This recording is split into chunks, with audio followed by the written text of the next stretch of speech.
सोच रहे हैं आज?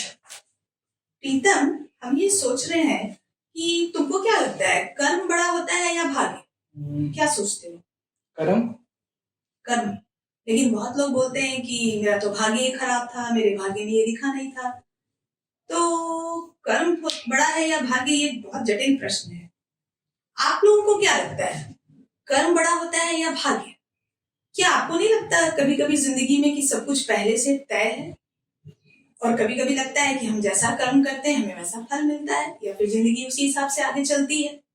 अगर आपके मन में ये सवाल उठता है कि क्या जिंदगी एक ड्रामा है, जैसा कि शेक्सपियर ने भी कहा था, तो फिर आज का पॉडकास्ट बहुत ही महत्वपूर्ण होने जा रहा है और दिलचस्प भी, क्योंकि जब ऐसे सवालों के समाधान मिलते हैं तो मन बड़ा हल्का हो जाता है।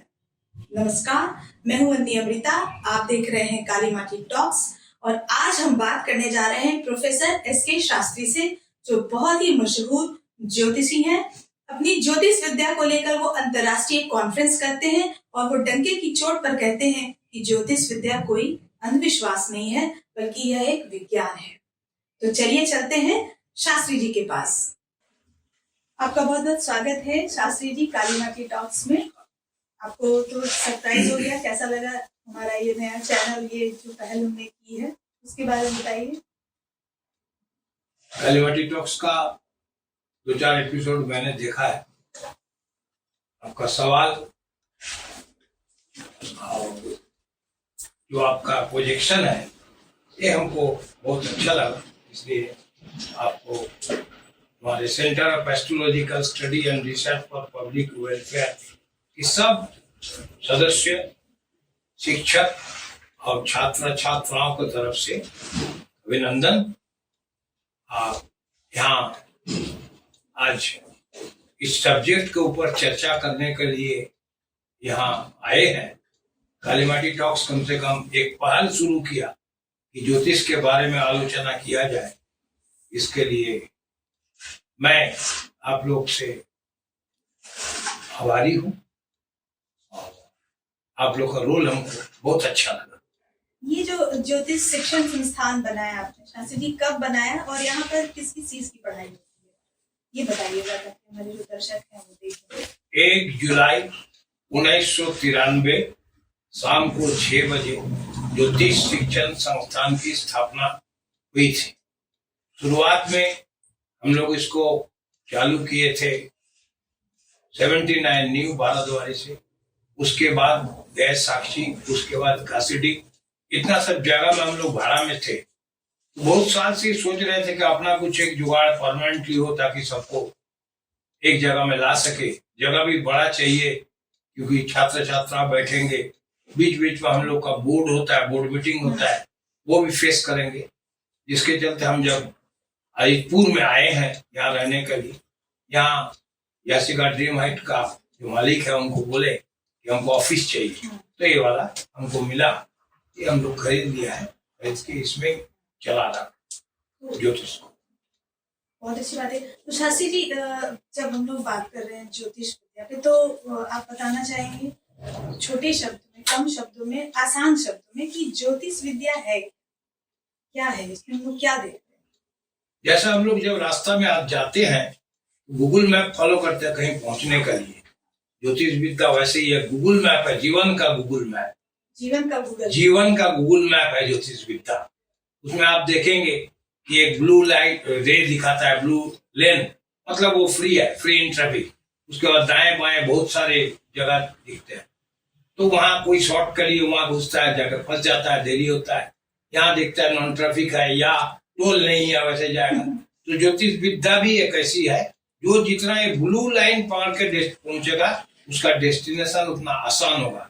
हम लोग फंसते हैं खाली वही दाया बाया शॉर्ट रूट खोजने का चक्कर में, हम लोग जीवन में फंसते हैं।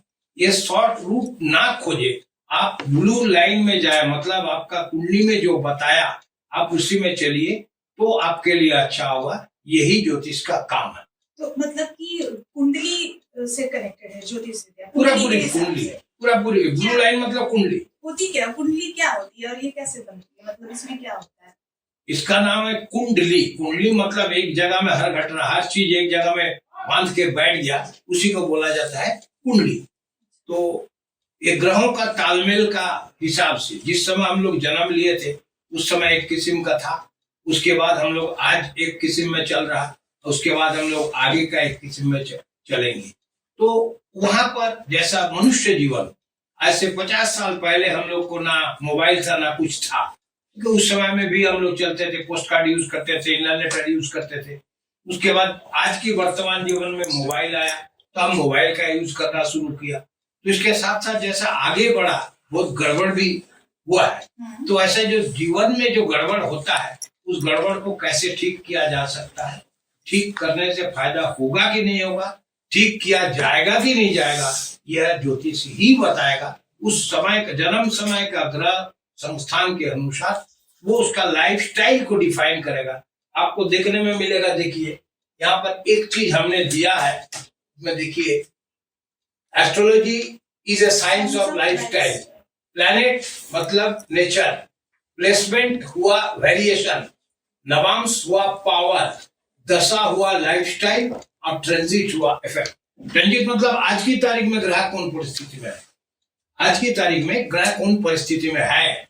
अभी हमको जाना है, अब सुबह में वेदर अलग था, दोपहर में वेदर अलग है, उस हिसाब से ट्रांजिट उसको काम करता है। ये ग्रह यहाँ पर बैठा हुआ इस राशि से जा रहा, यहाँ से क्रॉस कर रहा, ये रोड से गाड़ी जा रहा, कैसे पोजीशन लेगा, ये ज्योतिष का काम है बताना। मतलब एक तरह का गाइडेंस की ईश्वर सीधे तो हमें मिलते नहीं है, मगर धरती पर लोगों के माध्यम से अगर हम कहें कि हर व्यक्ति में ब्रह्म है, हर आत्मा परमात्मा से जुड़ी है, तो जो ज्योतिषी है, जो आपका जो मार्गदर्शक हो सकता है, गुरु हो सकता है, भगवान का एक रूप है, वो आपको गाइड कर रहा है, ये माने। ज्योतिषानाम वेदस्य चक्षु, वेद का आंख है ज्योतिष। वेद मतलब विधान, विधान सृष्टिकर्ता ब्रह्मा ने विधान को सृष्टि किया। ज्योतिषानाम वेदस्य चक्षु, ज्योतिष को माध्यम से हम वेद को समझ सकते। वेद मतलब विधि विधान, कैसे हमको चलना है, कैसे चलने से मेरे लिए सुख का जिंदगी हम जिएंगे, ये काम है। इसलिए ज्योतिष लोग गाइड है। तो फिर एक प्रश्न तो उठता है ना शास्त्री जी कि जीवन में तो सुख दुख दोनों है, तो हम ये कैसे सोच सकते हैं कि हमको सिर्फ सुख ही मिले और हम गाइडेंस लें ज्योतिषी से और फिर हम ऐसे चले वैसे चले। जीवन में सब कुछ पूर्व निश्चित है और सुख की कामना, ये दोनों विरोधाभास नहीं लगता है। मतलब हम जो हो रहा है उसको सहें या जो हो रहा है उसको दूर करने की कोशिश करें, ये दोनों अलग अलग बातें होती है। बहुत सारे लोगों के सवाल भी रहते हैं, तो उसका क्या जवाब है?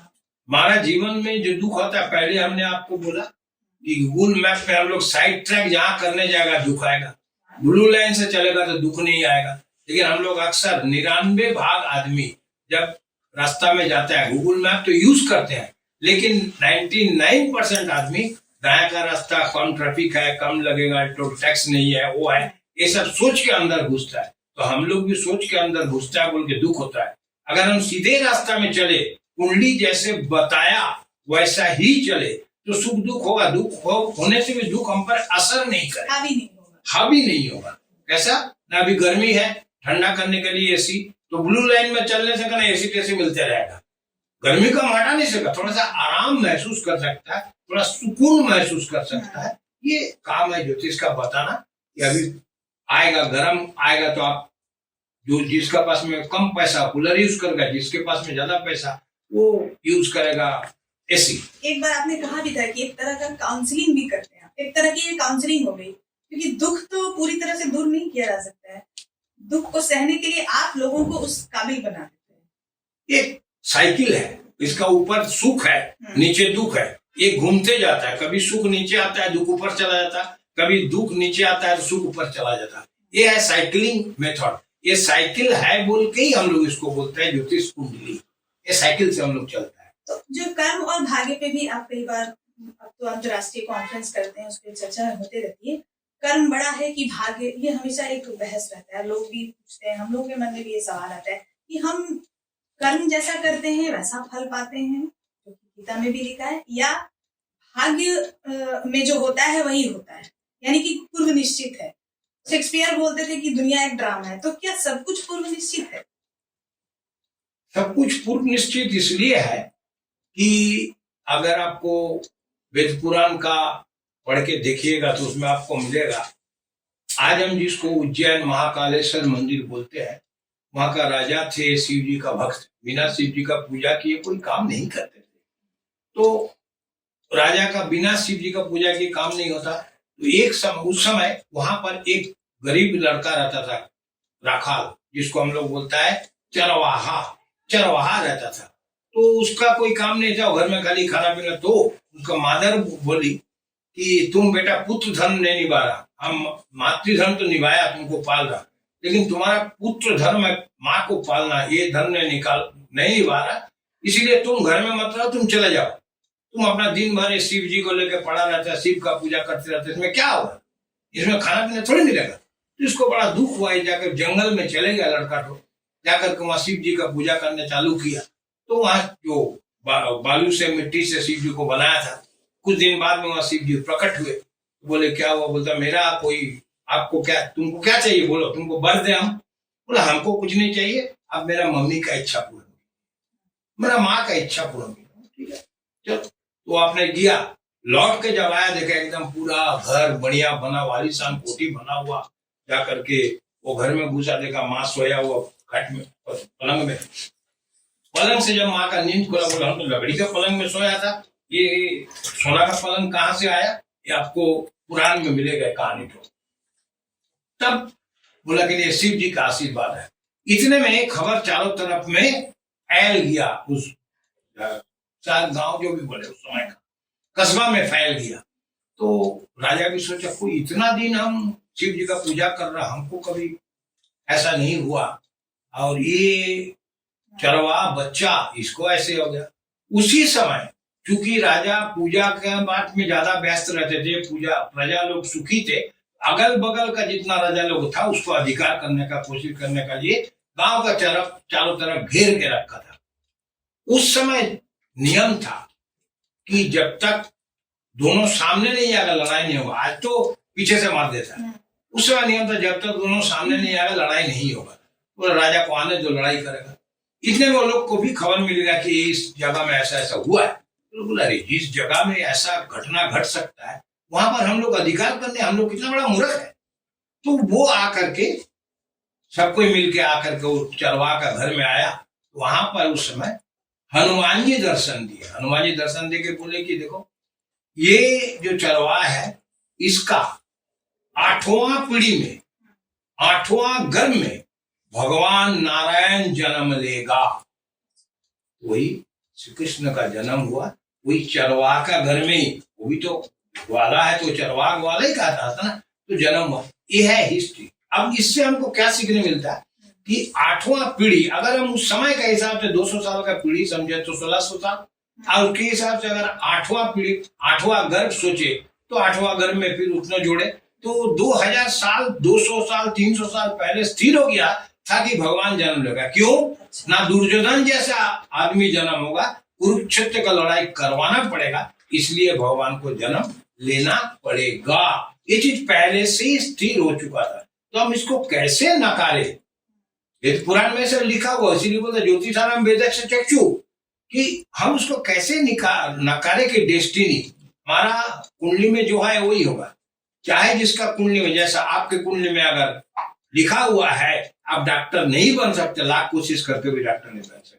क्या तय है कि राम और रावण निश्चित है कि ये राम के रोल में रहेंगे, ये रावण के रोल है, तो रोल ही हुआ। ये हुआ जैसा हमारा कंप्यूटर में सीपीयू में जो फिट किया हुआ, जो जिसमें जो हार्डवेयर में जो फिट हुआ, वही चीज है। हम जैसा ऐसा क्लिक करेगा वैसा आएगा। जिंदगी भी वैसी ही है जैसे। तो फिर कर्म भी तो वही हुआ कि रावण का कर्म कर रहा है, राम के कर्म करे, यानी कि जो गलत कर रहा है वो भी निश्चित है कि वो गलत करेगा। रावण बोला ही था लास्ट में, मंदोदरी जब पूछा था कि आपने जब जानता है कि आपको मारने का लिए ही राम ने पूजा कर रहा, तो फिर आप पूजा करने क्यों जा रहे?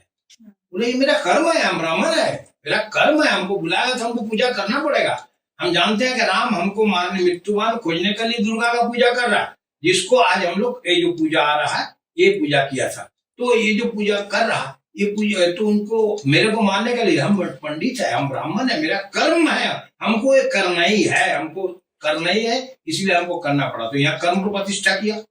रावण जानता था मेरा मृत्यु इनके हाथ में है, फिर भी वो लेकिन कर्म किया, करके किया अपना कर्म। लास्ट में जब मंदोदरी लास्ट में बोला कि अभी आप मत जाइए, आजकल